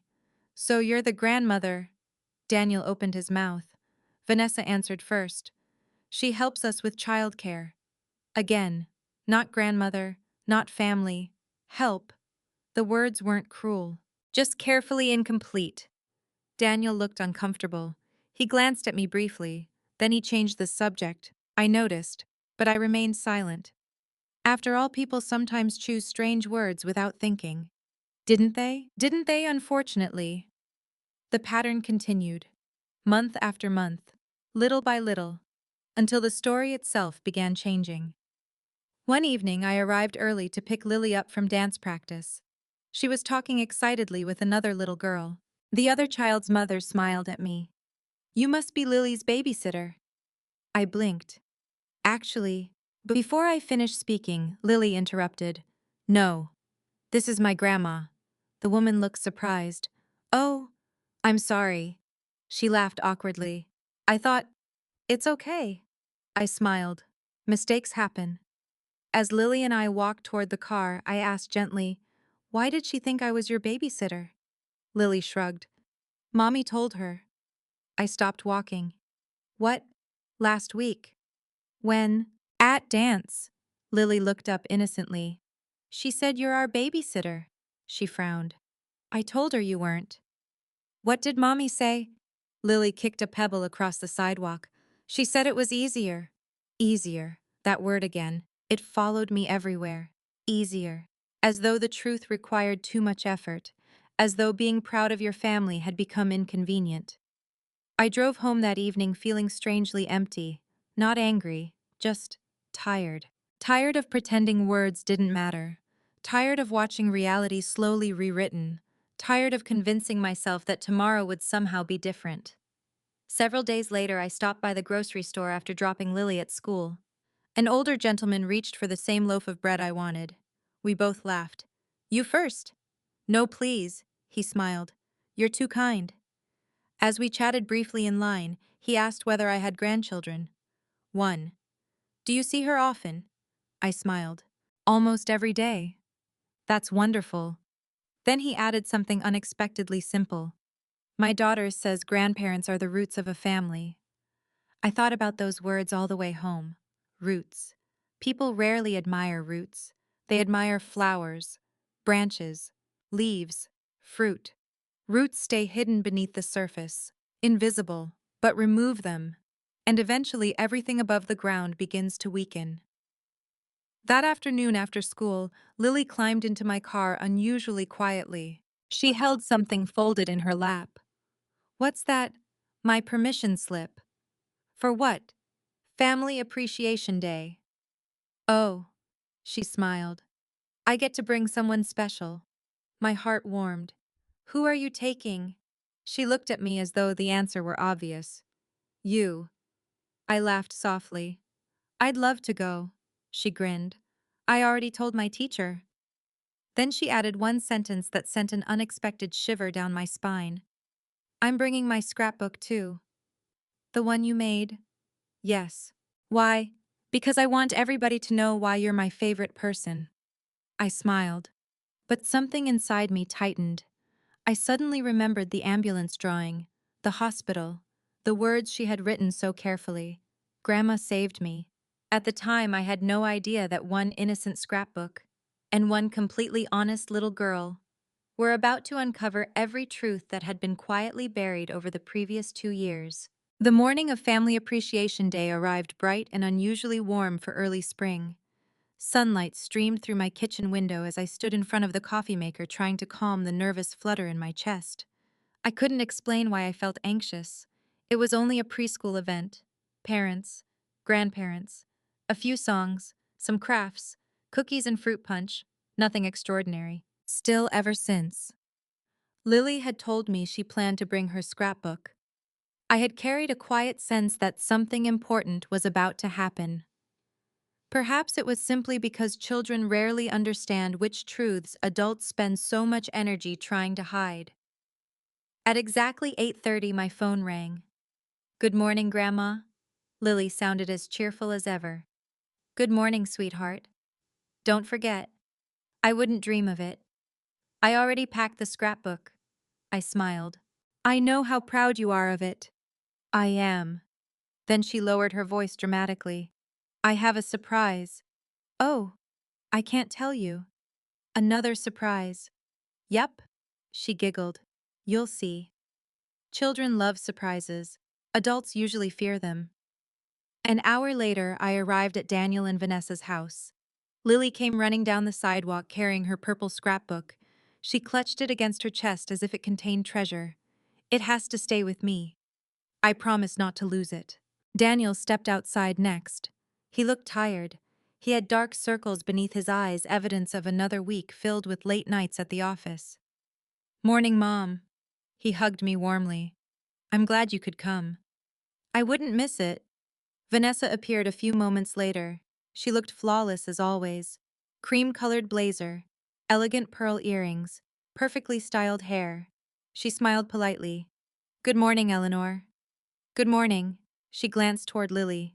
Don't forget your scrapbook. I won't. Then almost absent-mindedly, Vanessa added, just remember we don't need to tell every story in there. Lily frowned. Why not? Vanessa forced a small laugh. Some things are private. Lily looked confused. But they're true. For the briefest moment, Vanessa looked uncomfortable. They're still private. Before the conversation could continue, Daniel checked his watch. We should get going. The preschool sat only 10 minutes away. Families filled the parking lot. Children proudly led parents toward brightly decorated classrooms. Construction paper flowers covered hallway walls. Tiny handprints decorated bulletin boards. Everything smelled faintly of crayons and fresh coffee. Lily's classroom had been transformed into a celebration. Colorful banners stretched across the ceiling. Each child's artwork decorated one wall. Tiny chairs had been arranged in neat rows for family members. Mrs. Thompson, Lily's teacher, greeted everyone warmly. We're so happy you're here. She shook Daniel's hand, then Vanessa's. Finally, she smiled at me.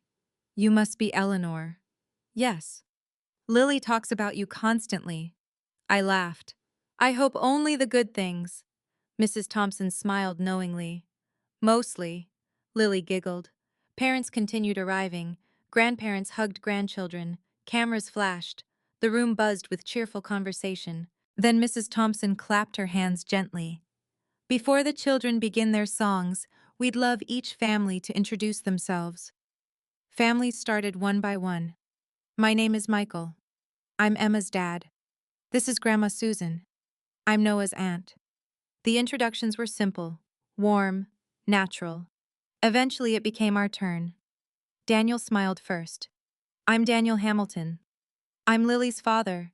Vanessa stepped forward confidently. And I'm Vanessa, Lily's mother. Mrs. Thompson looked toward me with a welcoming smile. And you are? Before I could answer, Vanessa smiled pleasantly. Oh, she laughed softly. She's just our babysitter.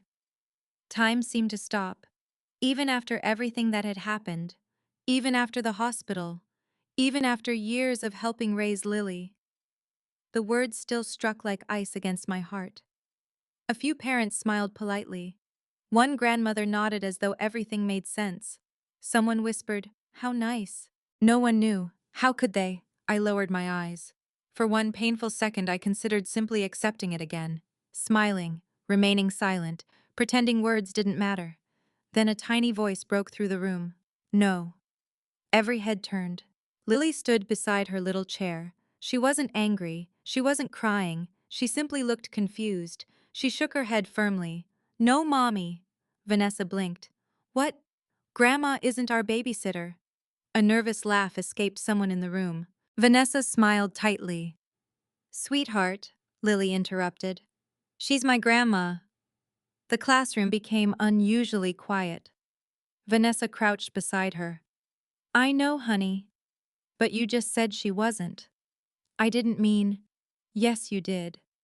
The innocence in Lily's voice somehow made every word more powerful. Mrs. Thompson looked uncertain. Several parents exchanged awkward glances. Daniel stood completely still. Lily hugged her scrapbook tightly. Then she said the sentence that changed everything. Grandma is the reason I'm still alive. Silence. Absolute silence. Even the children stopped whispering. One father slowly lowered his phone. Mrs. Thompson looked startled. "What do you mean, sweetheart?" Vanessa spoke quickly. "Lily, that's enough." But Lily wasn't trying to embarrass anyone. She honestly believed everyone should know. She opened her scrapbook. Turning carefully through several pages, she stopped at the ambulance drawing. She held it up proudly. "This." Everyone looked. "My grandma saved me." Vanessa reached toward the scrapbook. "Lily." Mrs. Thompson gently raised one hand. "It's all right." She knelt beside Lily. "Can you tell us what happened?" Lily nodded. "I couldn't breathe." She pointed toward the drawing. "I was really scared." Several parents leaned forward. "My mommy and daddy were gone. They had to work. Grandma stayed with me." Lily looked at me, then back at her teacher. She called the ambulance. Another page turned. "Then Grandma gave me my medicine." Another page. "Then we went to the hospital." She smiled softly. "The doctor said Grandma saved me." A quiet gasp spread across the room. Someone whispered, "Oh my goodness." Mrs. Thompson looked at Daniel. "Is that true?" Daniel closed his eyes briefly. When he opened them again, they were filled with tears. He nodded once. "Yes," his voice cracked. "It's true." Vanessa looked frozen. Daniel stepped forward. "My mother recognized Lily's allergic reaction before anyone else could." He swallowed hard. "The emergency physician told us that if she had waited another 15 or 20 minutes," his voice broke completely, "our daughter probably wouldn't have survived." Several parents covered their mouths. One grandmother quietly wiped away tears. Mrs. Thompson looked at me with overwhelming kindness. "You never told us." I smiled sadly. "It wasn't something that needed attention." Daniel immediately shook his head. "It should have been." He turned toward the room. "I should have told people. I should have corrected this a long time ago." Then he looked directly at me. "I'm sorry, Mom. I kept choosing the easy conversation instead of the honest one. I let people believe something that wasn't true." His words echoed through the silent classroom. Vanessa still hadn't spoken. She stared at the ambulance drawing as though seeing it for the first time. Lily looked between all of us, completely puzzled. "What?" she asked quietly. "Why is everybody sad?" I knelt beside her. "No one's sad because of you." "Did I do something wrong?" I wrapped my arms around her. "No. You told the truth." Mrs. Thompson smiled through tears. "And sometimes," she said gently, "the truth helps people remember what's most important." Around the room, several parents nodded. One father began applauding quietly, then another. Soon nearly everyone in the classroom joined him. I stood there completely overwhelmed. Not because people were clapping, but because for the first time in years, I wasn't invisible anymore, and standing beside me, holding a purple scrapbook against her chest, was one brave little girl who had accomplished what every adult in the room had failed to do. She simply told the truth. The applause lasted only a few seconds, but the silence that followed felt much longer. No one quite knew what to say after hearing the truth from the smallest person in the room. Parents looked at one another. Grandparents quietly wiped tears from their eyes. Even the children seemed to sense that something important had happened. Lily simply stood beside me, still holding her purple scrapbook. She wasn't smiling. She wasn't frightened. She was only confused. She had expected everyone to nod, admire her drawings, and move on to the next family. Instead, every adult was staring at us. Mrs. Thompson was the first to speak. Her voice was gentle. "Lily, yes, you are very lucky to have such a wonderful grandmother." Lily smiled. "I know." The innocence in her answer brought quiet laughter to the room. Mrs. Thompson stood and turned toward me. "Eleanor, I've been teaching for nearly 25 years. I've met many wonderful grandparents. But I've never heard a child speak with so much certainty about someone." She paused. "You should be very proud." I lowered my eyes. "Thank you." Daniel suddenly stepped forward. His face was pale. His eyes were red. For a moment, he looked exactly like the frightened young father I had seen sitting beside Lily's hospital bed 2 years earlier. Except this time, he wasn't afraid of losing his daughter. He was afraid of losing something else, his own integrity. He looked around the classroom. I need to say something. Every conversation stopped. I owe my mother an apology. He turned toward me. No. He shook his head. I owe her much more than that. His voice trembled. My mother didn't just babysit our daughter. She practically raised her. He looked toward Lily. When Vanessa and I were working 12-hour days, my mother was the one who packed lunches, taught Lily to read, stayed home with her when she had fevers, took her to doctor appointments, sat through dance classes, helped with homework. He swallowed hard. And when Lily almost died, he stopped speaking for several seconds. I could see him fighting tears. When my daughter stopped breathing, my mother didn't panic. She saved her. Another hush settled across the room. Daniel took a slow breath. The doctors told us later. If my mother had hesitated, if she hadn't recognized what was happening, we probably would have buried our little girl. Several parents openly cried now. One grandfather quietly removed his glasses to wipe his eyes. Daniel continued, I've thanked my mother privately many times.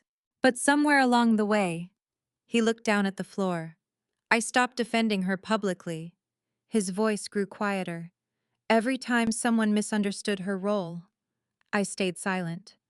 Every time she was introduced as the babysitter, I convinced myself it wasn't worth creating an awkward moment. He laughed bitterly.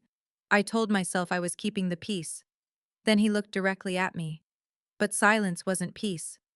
It was cowardice. His words hit me harder than I expected. Not because they were cruel, because they were honest. Daniel walked toward me. He stopped only inches away. I'm sorry, Mom. I failed you. I reached for his hand. You don't have to. Yes, he interrupted gently. I do. His eyes filled with tears. You spent years putting us first. You gave up your retirement. You gave up your dreams. You gave Lily the safest childhood she could have had. And I let people believe you were just someone we hired. His voice cracked completely. I am so ashamed. Without thinking, I pulled him into my arms. For the first time since Richard's funeral, my son cried against my shoulder. Not as a businessman, not as a father, simply as my little boy. I should have protected you, he whispered. I gently rubbed his back. You came back. What? You found your courage. He looked at me. It's never too late to tell the truth. Around us, the room remained completely silent. Then another unexpected voice spoke. Mrs. Henderson, the same woman from the charity gala. She slowly stood from her chair. I remember meeting you. She looked at me. I asked how long you'd worked for them. Embarrassment filled her face. I'm so sorry. You have nothing to apologize for. I believed what I was told. She turned toward Vanessa. Her disappointment was unmistakable. So did all of us. Several other parents quietly nodded. Another mother spoke. I always wondered why Lily talked about her grandmother so much. I thought maybe you lived nearby. Another parent added, my son came home once saying Lily's grandma read stories better than anyone. A soft ripple of laughter spread through the classroom. Mrs. Thompson smiled. Now I understand why. Everyone's attention slowly shifted toward Vanessa. She hadn't moved since Lily opened the scrapbook. Her face had become almost expressionless. Not angry, not defensive, simply stunned. She stared at the ambulance drawing lying open on the small classroom table. Finally, she whispered, I never meant. Her voice disappeared. She tried again. I never meant to hurt anyone. No one answered. She looked toward me, then toward Daniel, then finally at Lily. I only... Again she stopped. Words failed her. Lily walked over and gently tugged at her mother's sleeve. Mommy. Vanessa looked down. Yes, sweetheart. Why are you crying?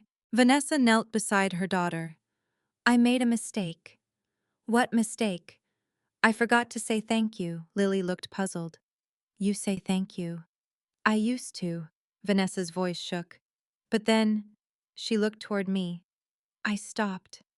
The room remained painfully quiet. Daniel stood beside us. He placed one hand on Vanessa's shoulder. She leaned into him slightly. For the first time in years, the polished executive, the perfectly composed professional, the woman who always seemed to know exactly what to say, looked completely lost. Mrs. Thompson gently cleared her throat. I think, she smiled kindly. Before we continue with today's program, there is someone I'd like all of our children to recognize. She turned toward me. Eleanor Hamilton.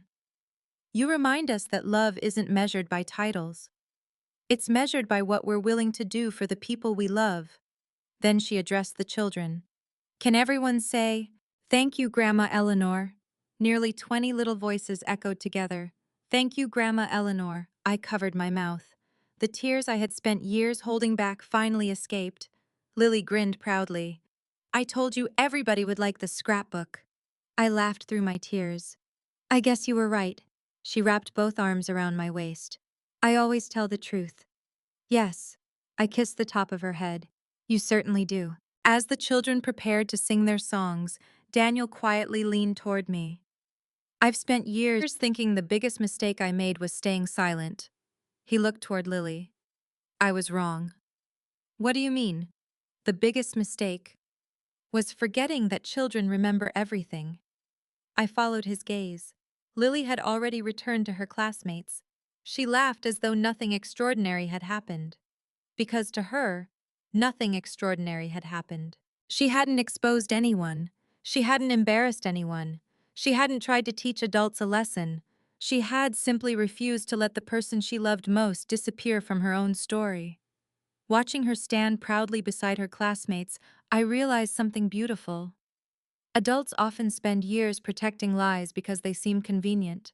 Children protect truth because it feels natural. And sometimes, the smallest voice in the room carries enough honesty to change every heart that has forgotten how to listen. The days following Family Appreciation Day were unlike anything our family had experienced before. Not because people gossiped, they didn't. Not because anyone blamed Vanessa publicly, no one did. The greatest change happened quietly behind closed doors. Silence settled over our family. A different kind of silence than before. The old silence had been filled with avoided conversations. This new silence was filled with reflection. For the first week after the preschool event, Vanessa barely spoke to anyone outside of work. Daniel called me every evening as he usually did. How are you, Mom? I'm all right. He hesitated. Vanessa isn't. I wasn't surprised. How is she? Quiet. He sighed. I've never seen her like this. What happened? She keeps replaying that morning. The classroom. The scrapbook. Lily. Daniel paused. I think she's finally hearing herself the way everyone else heard her. I said nothing. Some lessons can only be learned through silence. 3 days later, Daniel called again. Mom? Yes. Vanessa started therapy. I blinked. I didn't know she was considering it. She wasn't. Until this week. He sounded exhausted. The therapist asked her one question. What was it? Daniel took a deep breath. Why was it so important that people didn't know your mother-in-law helped raise your daughter? He laughed sadly. Vanessa couldn't answer. Not immediately. Not honestly. The question stayed with her. According to Daniel, she spent the next several therapy sessions trying to understand why the word babysitter had become so important. The answer surprised even her. About 2 weeks later, my phone rang one rainy afternoon. The caller ID displayed Vanessa's name. I hesitated before answering. Hello. There was a long silence. Finally. Eleanor. Yes. Do you have a few minutes? I do. She stopped. I don't know how to begin. You don't have to rush. Another pause. Then she quietly said, My therapist told me to stop talking about you. I smiled faintly. That seems unusual. She said, Vanessa swallowed. She said I couldn't understand what I'd done until I started talking about myself. I listened. When she asked me why I kept introducing you as the babysitter, I said I didn't know. But she didn't accept that answer. What did she ask next? What were you afraid people would think? Silence followed. Finally, Vanessa whispered, I was afraid they'd think I couldn't do everything. I closed my eyes. There it was. The truth. Simple. Painful. Honest. I thought successful women were supposed to handle careers, motherhood, marriage. Everything. She laughed bitterly. I believed asking for help looked like failure. I remembered the first time she had hugged me after Lily was born. The tears in her eyes. The gratitude. None of that had been fake. Somewhere along the way, gratitude had simply lost a battle against pride. My therapist asked another question. What was it? When did you first decide that needing help was something to hide? Her voice became quieter. I knew the answer immediately. She had grown up in a family where appearances mattered above almost everything else. Her father had owned a successful real estate company. Her mother hosted elegant charity events. Their home always looked perfect. Dinner parties appeared effortless. Family photographs belonged in magazines. Mistakes were hidden. Weaknesses stayed private. Even arguments were postponed until guests had gone home. If someone helped us, she explained softly, my parents acted as though they were employees. Not family. Not friends. Just people doing a job. The words made me unexpectedly sad. Not for myself. For Vanessa. Children don't invent beliefs like that. They inherit them. My therapist asked if anyone ever helped raise me. I listened quietly. My grandmother. She began crying. She practically raised me. My parents traveled constantly. I adored her. Her breathing became uneven. And when she died, I barely spoke about her. Why? Because, she whispered, my parents always referred to her as the one who stayed with the children. Not grandma, not family, just someone who stayed with the children. I felt a chill run through me. Patterns. Families carry them across generations without even realizing it. My therapist said something I'll never forget. What? You didn't erase Eleanor because you hated her. You erased her because you were taught that depending on people made you look weak. Vanessa began sobbing openly. I became my parents. No, I answered gently. You repeated what you learned. There's a difference. She cried even harder. I hurt you. You did. I hurt Lily. I thought for a moment. Yes. I even hurt Daniel. You did. Another long silence. I don't deserve forgiveness. I looked out the kitchen window.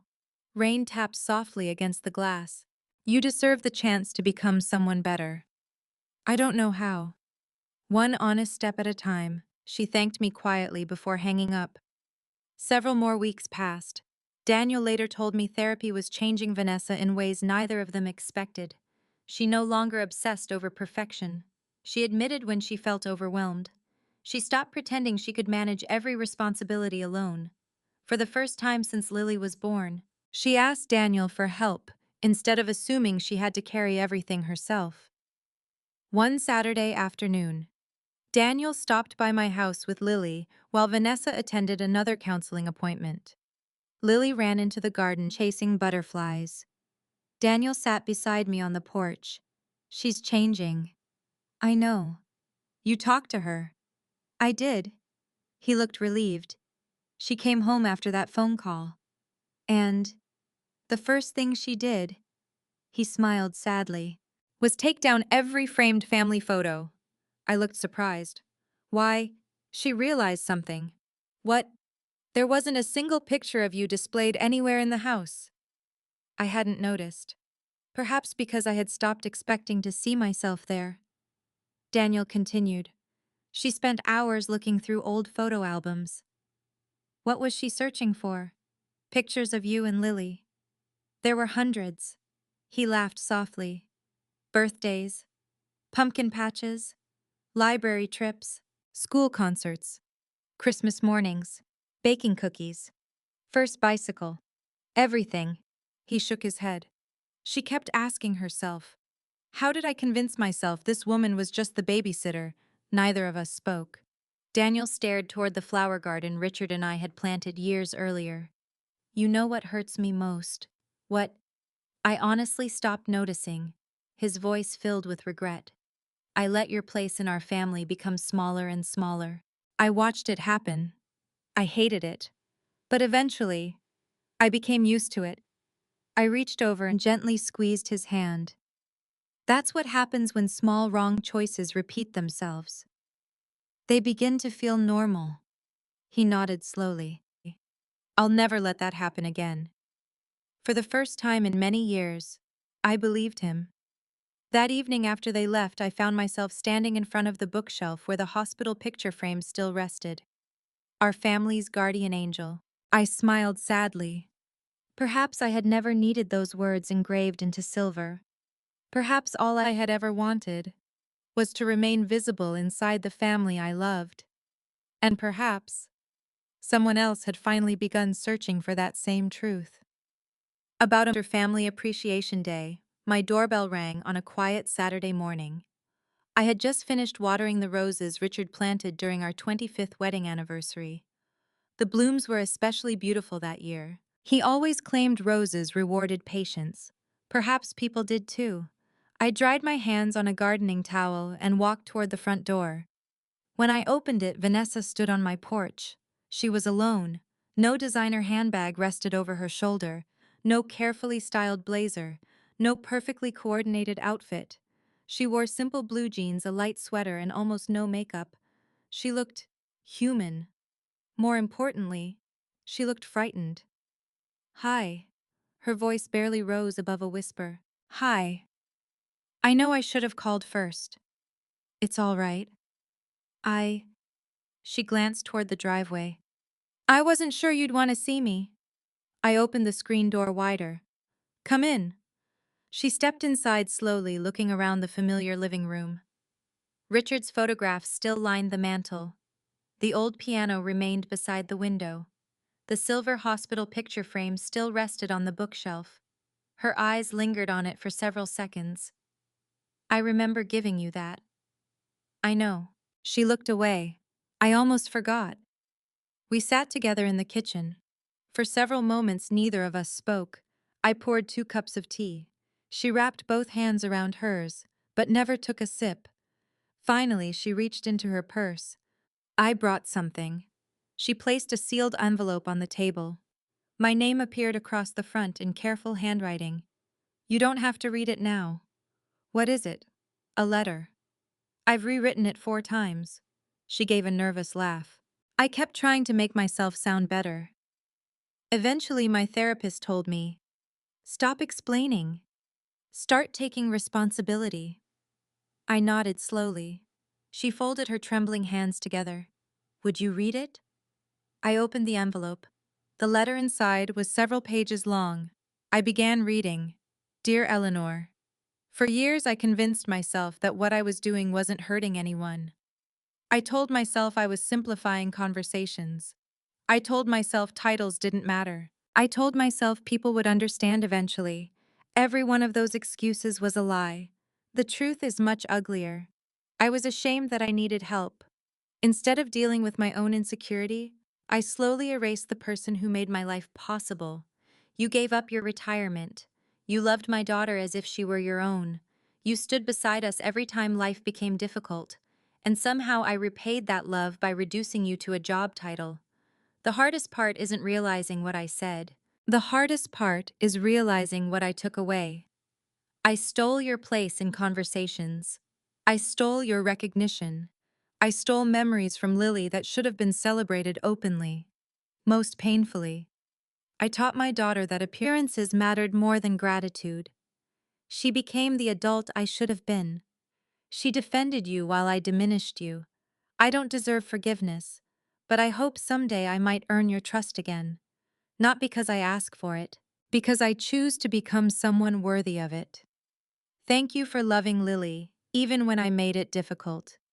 Thank you for loving Daniel, even when he failed to defend you. And thank you for saving my little girl's life. I finished reading. The kitchen remained completely silent. When I looked up, tears streamed down Vanessa's face. I'm sorry, she whispered. I know those words aren't enough. No, I answered honestly. They aren't. She nodded. I know. She didn't argue. She didn't defend herself. She didn't explain. For the first time since I'd known her, she simply accepted the truth. I spent years trying to look like the perfect mother, she said quietly. And somehow, I forgot that perfect mothers don't exist. They don't. I thought successful women handled everything alone. I smiled sadly. No one does. My therapist keeps asking me why accepting help frightened me so much. What do you think? She looked around the room. I think I confused independence with isolation. I thought depending on family meant failing. She laughed softly through her tears. When really, it meant I was lucky. Neither of us spoke for several moments. Finally, she looked directly into my eyes. I miss you. The words surprised me. I don't mean helping with Lily. I mean, she swallowed. I miss talking to you. I miss asking for recipes. I miss watching you teach Lily. I miss having another adult who actually made our house feel peaceful. Her voice cracked. I pushed away someone who loved me without asking for anything. I reached across the table and gently covered her hand with mine. You know what hurt the most? She nodded slowly. I think so. It wasn't being called the babysitter. She looked surprised. It wasn't. No. It was realizing you believed my love could be reduced to a title. Fresh tears filled her eyes. I'm so sorry. I know. You do. I believe you are. She cried openly now. I don't expect things to go back to normal. They won't. I understand. They'll become something different. What if different is better? She looked at me hopefully. I'd like that. Just then we heard the front door open. Neither of us had realized it hadn't been locked completely. Tiny footsteps hurried inside. Grandma! Lily's cheerful voice echoed through the hallway. I found you. Daniel appeared behind her carrying grocery bags. He stopped abruptly after seeing Vanessa. For one awkward moment, nobody moved. Then Lily looked back and forth between us. What are you doing? Vanessa quickly wiped her eyes. We're talking. Were you crying? A little? Why? Vanessa smiled sadly. Because I told Grandma I was sorry. Lily frowned. For what? Vanessa hesitated. Then she answered with remarkable honesty. For forgetting how important Grandma is. Lily considered that carefully. Finally, she walked over to her mother. It's okay. Vanessa blinked. Just like that. Lily nodded. You said sorry. I did. And Grandma always says when people really mean they're sorry. She looked toward me. They deserve a hug. I laughed softly. I do say that. Lily took Vanessa's hand, then mine. She pushed us gently toward each other. Hug. Vanessa laughed through fresh tears. You don't give people many choices, do you? No. She smiled proudly. Because hugs fix lots of things. They don't fix everything. Not immediately. Not magically. But they are a beginning. Vanessa stepped closer. Tentatively. She hugged me. Not politely. Not because anyone expected it. She simply held on. I'm going to do better, she whispered. I know. No. She pulled back slightly. I really am. I looked into her eyes. For the first time in years, I believed her. Because pride had disappeared. Only humility remained. As we stood there, Lily smiled with complete satisfaction. To her, the problem had always seemed simple. People who love each other should tell the truth. People who hurt each other should apologize. People who forgive each other should hug. Children have an extraordinary gift. They often discover the shortest path to healing, while adults spend years getting lost. Perhaps that is why Richard used to say, children don't simply grow inside families. Sometimes, They quietly teach families how to grow again. Healing rarely announces itself. It doesn't arrive with dramatic speeches or grand gestures. More often, it begins with small choices repeated consistently. A phone call returned, a sincere thank you, an invitation that no longer feels like an obligation, a name spoken correctly. Those little moments slowly stitched our family back together. Summer arrived with bright mornings and long evenings. The roses in my garden bloomed again, and Lily insisted on helping me water them every Saturday. Only now she wasn't the only one who showed up. Sometimes Vanessa came too. At first she seemed unsure of herself. She would stand awkwardly beside the flower beds holding a watering can, asking questions she probably already knew the answers to. How often should I water these? When do you prune them? What kind of fertilizer does Richard use? Used, not uses. The correction told me something. She had begun speaking about Richard as part of our family's story instead of simply my past. I answered every question patiently. Not because flowers were important, because conversations were. Where one Saturday morning she surprised me. I found one of Richard's gardening journals in the attic. You did, she nodded. Daniel had packed some old boxes years ago. I thought you might like it. She handed me a worn leather notebook. Inside were Richard's handwritten notes about every plant in our yard. Dates, weather, blooming seasons, little jokes in the margins. On one page he had written, "If Eleanor ever says she doesn't know how to grow roses without me, remind her she's the reason they bloom in the first place." I laughed so suddenly that tears followed. Vanessa looked at me nervously. Was that okay? I showed her the page. She smiled softly. He loved you very much. He did. And I think, she paused, he would have been disappointed in me. I looked toward the garden. He also believed people could grow. She nodded thoughtfully. I hope he would have believed that about me too. I think he would, she smiled. Thank you. Our conversations became easier after that. Not perfect. Healing isn't perfection. It is simply the decision to keep showing up. Daniel changed too.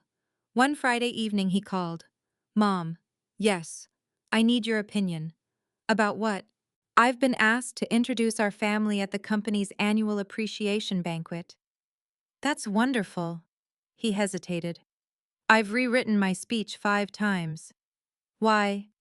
I want to get it right. What are you trying to say? He laughed. The truth. The banquet took place in early September. Unlike previous corporate events, I wasn't nervous.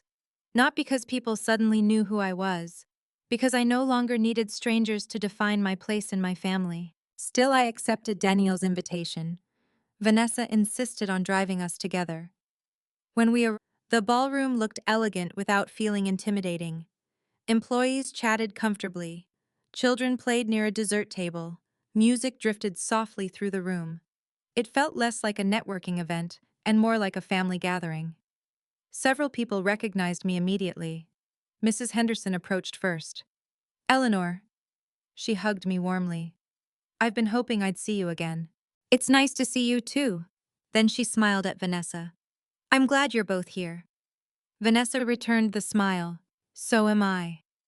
There was no awkwardness, only quiet understanding. Later that evening, Daniel stepped onto the small stage to welcome everyone. He thanked coworkers, recognized employees, spoke about teamwork. Then he looked toward our table. I'd also like to thank the people who remind us why we work so hard. He smiled. My wife, Vanessa. Everyone applauded. My daughter, Lily. More applause. Then he continued.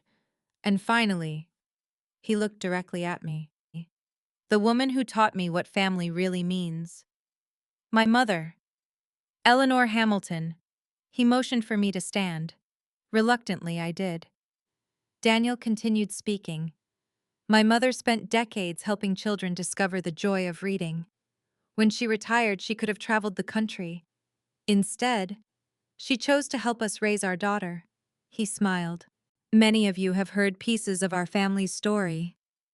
But tonight I'd like to say something publicly that I should have said years ago.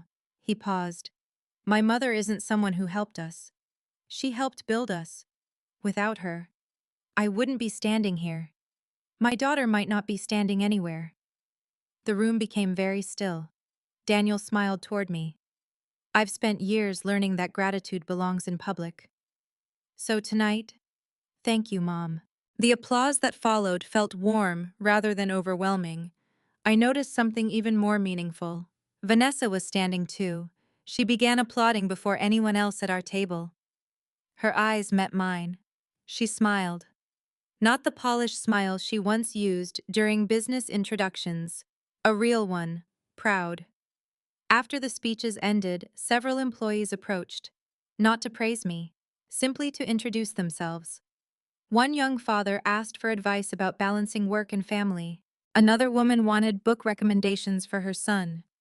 Nobody asked whether I was the babysitter, because nobody needed to. The truth had quietly replaced the old story. A few weeks later came another school celebration. This time, it was Grandparents' and Special Friends Day. Lily insisted I arrive early. I have another surprise. I thought we were finished with surprises, she grinned. Nope. The classroom looked familiar. The same colorful decorations, the same tiny chairs, the same smiling teacher. Only one thing felt different. There was no tension in my chest. Mrs. Thompson welcomed everyone again. We'll begin by introducing our guests. Several families spoke first. Eventually, Lily's turn arrived. She proudly stood beside me. Before I could say anything, Vanessa stepped forward. She gently placed one hand on my shoulder. The room became quiet. She smiled at the other families. I'd like everyone to meet Eleanor Hamilton. She paused. Not awkwardly, proudly. Lily's grandmother.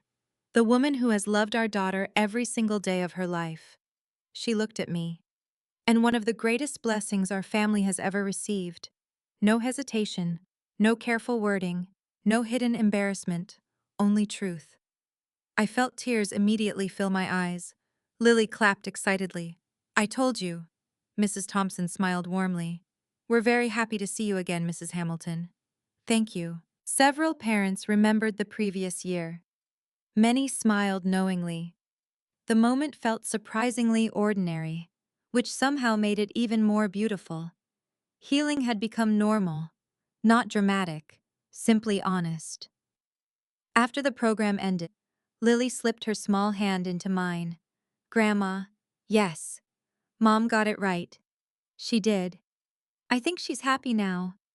I looked toward Vanessa, who was laughing with another mother near the classroom door. For the first time in years, she looked relaxed. Not because she had become perfect, because she had stopped pretending to be.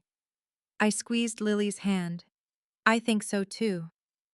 As we walked toward the parking lot together, surrounded by 3 generations of one imperfect but healing family, I realized something Richard once told me had finally come true.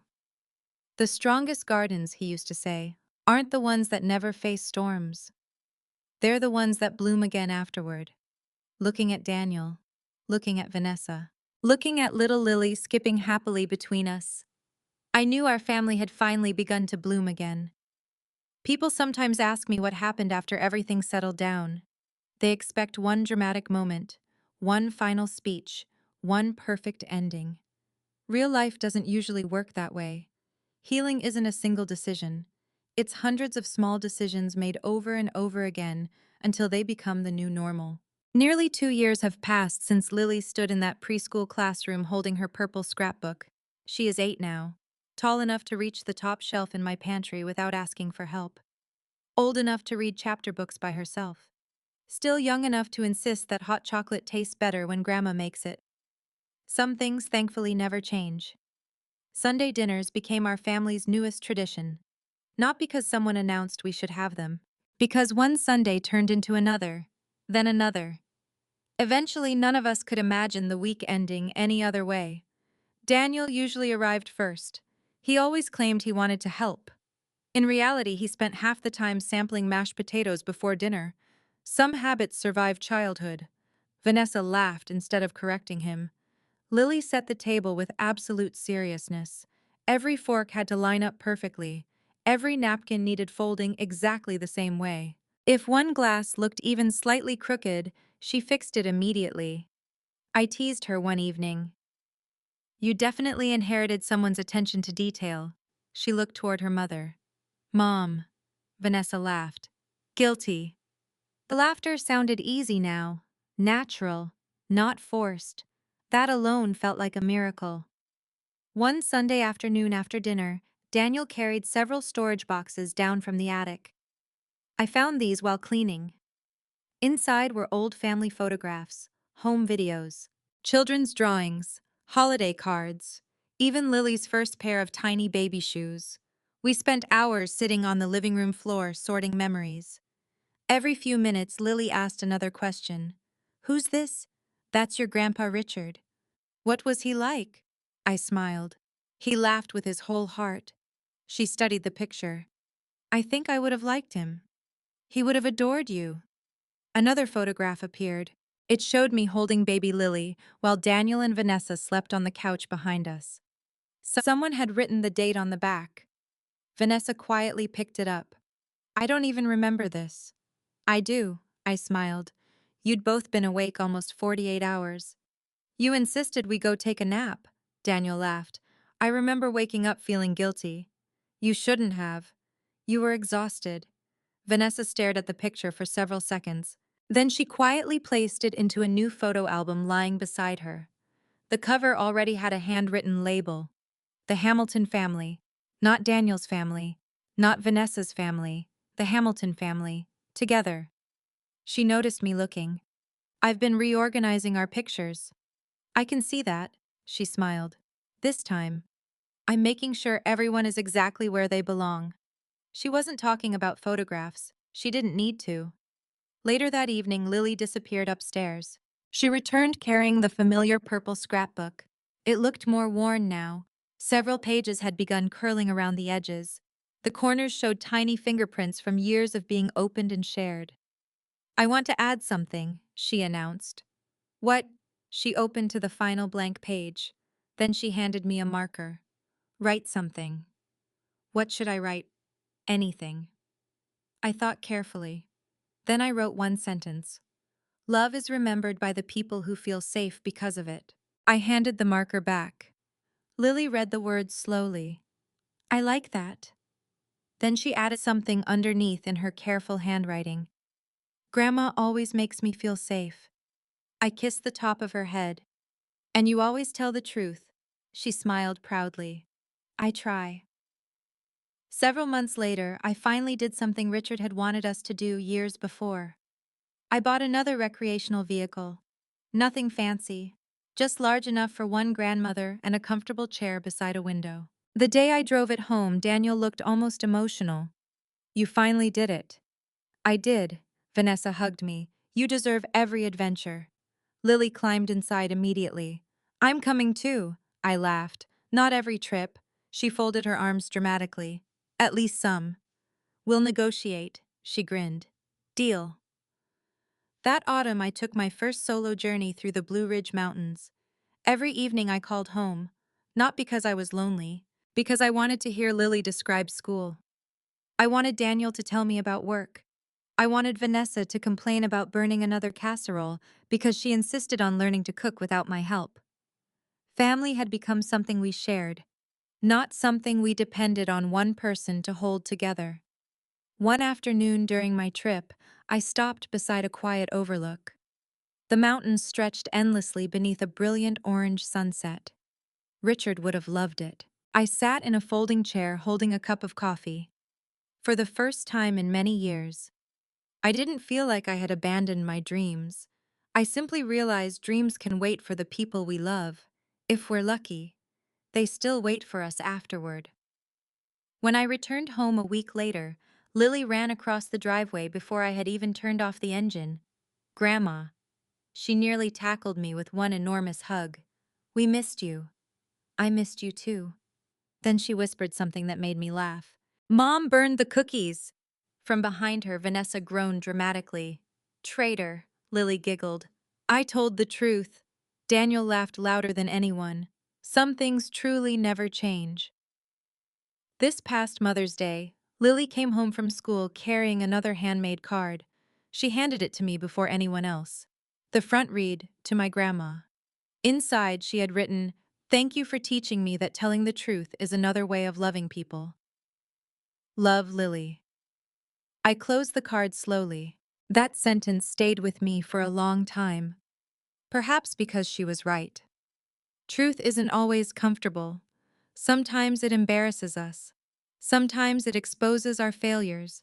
Sometimes it forces us to admit we have become someone we never wanted to be. But truth also gives us something lies never can: a chance to begin again. Looking back now, I no longer think this story began the day Vanessa called me just the babysitter. Nor do I think it ended the day she apologized. I think it began the moment a little girl decided love deserved its proper name, and it ended every Sunday evening when 3 generations gather around one dinner table, laughing over burnt cookies, crooked napkins, old family stories, and new memories still waiting to be made. I was never just the babysitter. I was never invisible. For a little while, some people forgot how to see me. Thanks to one honest child, they remembered. And because they remembered, our family became stronger than it had ever been before. Sometimes the smallest voice carries the greatest truth, and sometimes that truth becomes the beginning of an entirely new family story.